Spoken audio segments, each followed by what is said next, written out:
Hai teman-teman, kami dari kelompok 10, saya Almira Angstiti, dan teman-teman saya Hayal Bayaga Aziz, Eko Muhammad Suryanto, Nanda Firmansyah, dan Sofi Dayatul Janah.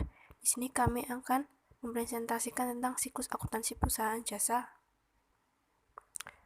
Siklus akuntansi perusahaan jasa memiliki 4 proses, yaitu yang pertama, penyusunan neraca lajur, proses penutupan buku, ikhtisar siklus akuntansi, dan yang terakhir, laporan posisi keuangan. Langkah-langkah neraca lajur. Langkah-langkah dalam pembuatan neraca lajur. Kami akan menggunakan neraca saldo 31 Oktober dan data penyelesaian dari Pioneer Advertising Agency (INC) dari bab 3.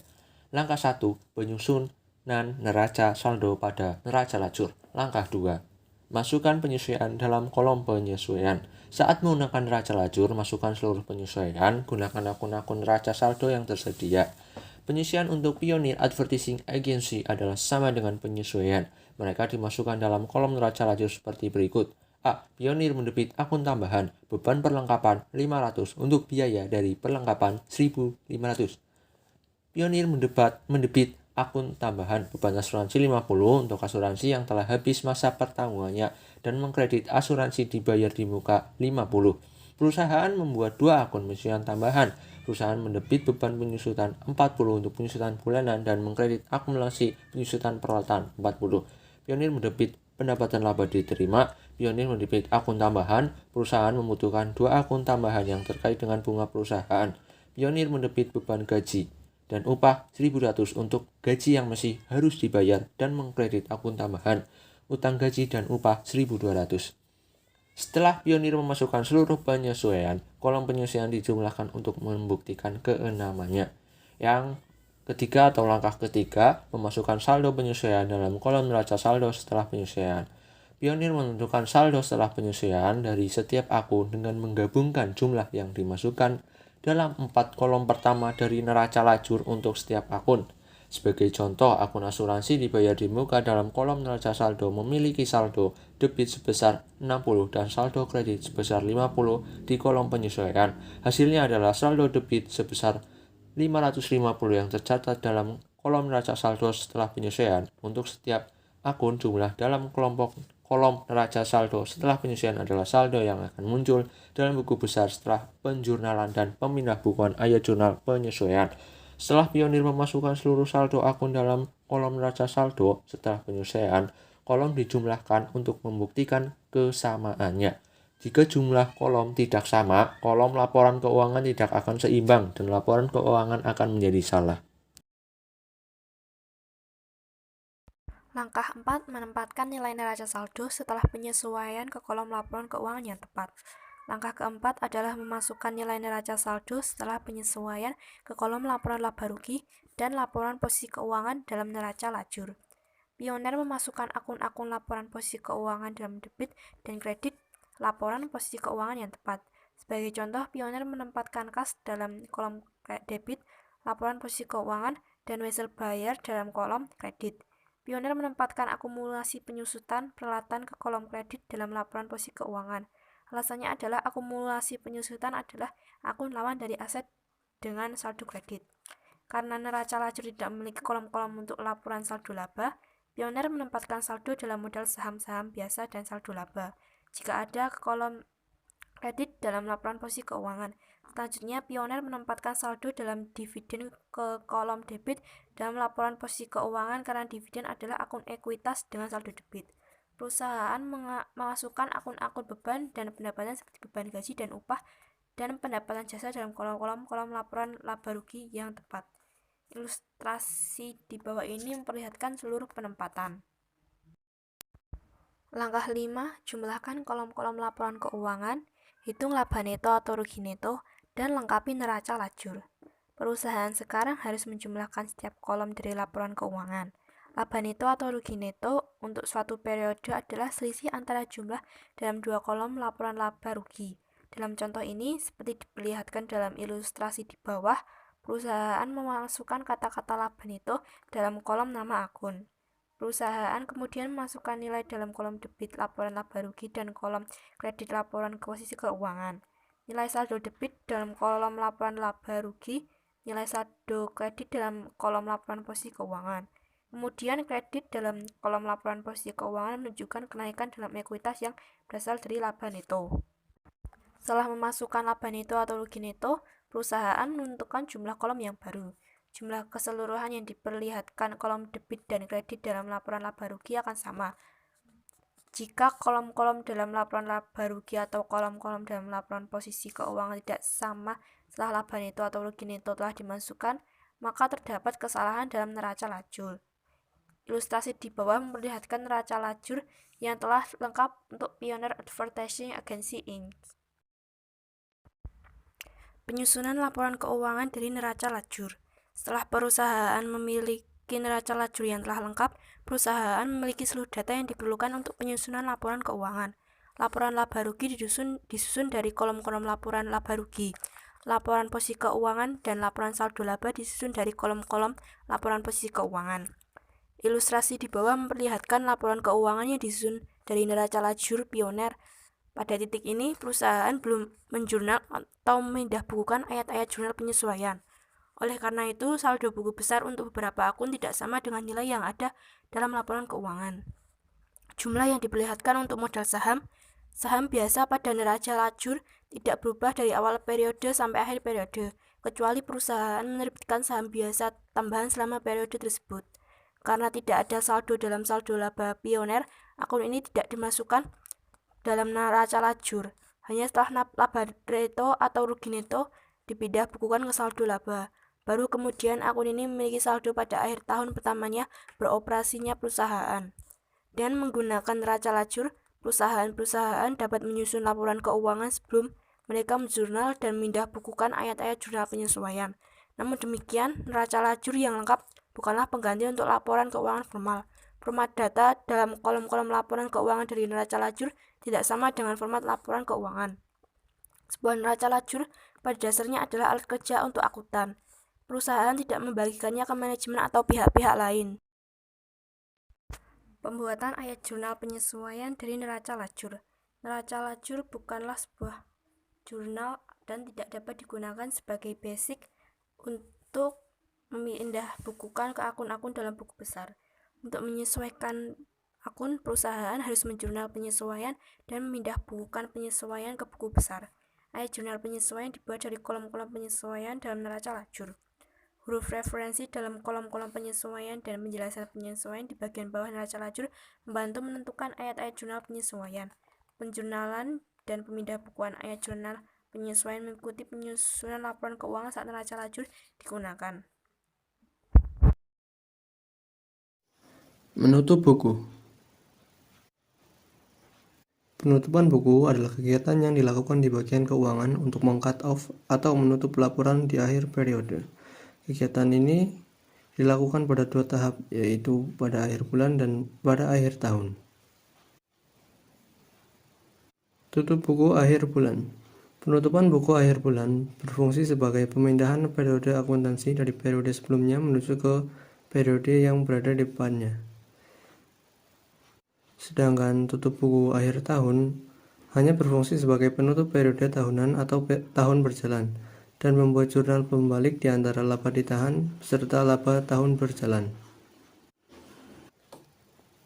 Penutupan buku akhir bulan dan tahun ini wajib dilakukan dengan alasan sebagai berikut.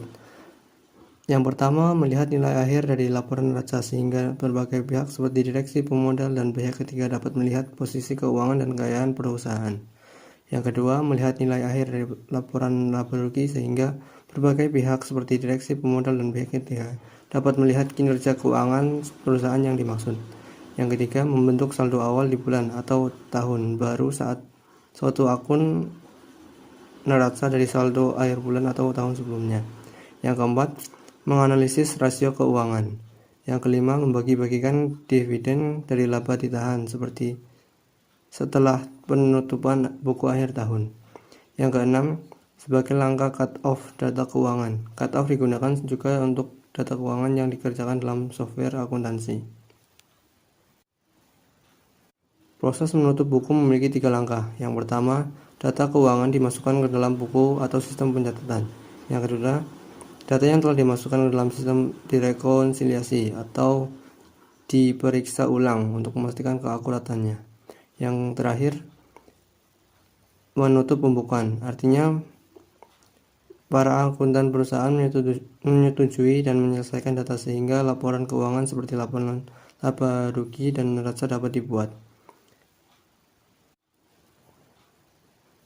Tujuan menutup buku. Yang pertama, sebagai pelaporan keuangan, mengetahui laba rugi, mengetahui saldo akhir, menganalisis keuangan perusahaan, dan terakhir membentuk saldo awal dan rapihnya pembukuan. Dalam siklus akuntansi terdapat dua sistem opsional, yaitu ayat jurnal balik dan ayat jurnal koleksi. Berikut adalah penjelasannya. Pengertian jurnal pembalik. Jurnal pembalik adalah jurnal untuk membalik jurnal penyesuaian yang menimbulkan akun neraca. Jika tidak dibalik, akan terjadi akun ganda.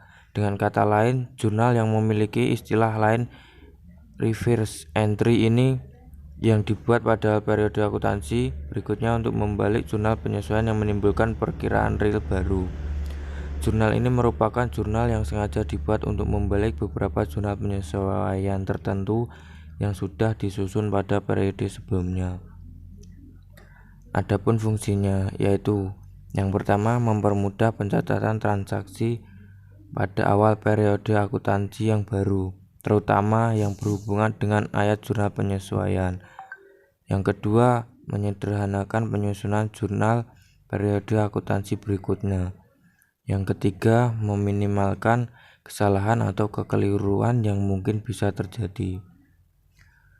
Adapun beberapa akun jurnal penyesuaian yang membutuhkan jurnal pembalik, antara lain beban yang masih harus dibayar, beban yang masih harus dikeluarkan atau dibayar oleh perusahaan pada akhir periode akuntansi, sehingga beban tersebut masih akan berlanjut pada periode akuntansi berikutnya.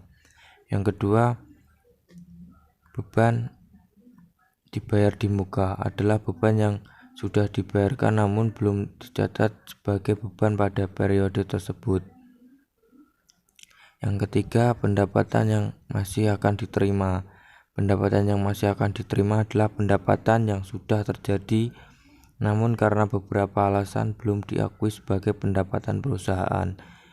Yang keempat, pendapatan yang diterima di muka dengan catatan sebagai pendapatan.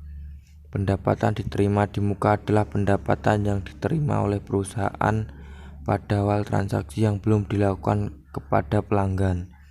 Dan yang terakhir adalah pemakaian atas perlengkapan dengan catatan bila terdapat catatan sebagai beban.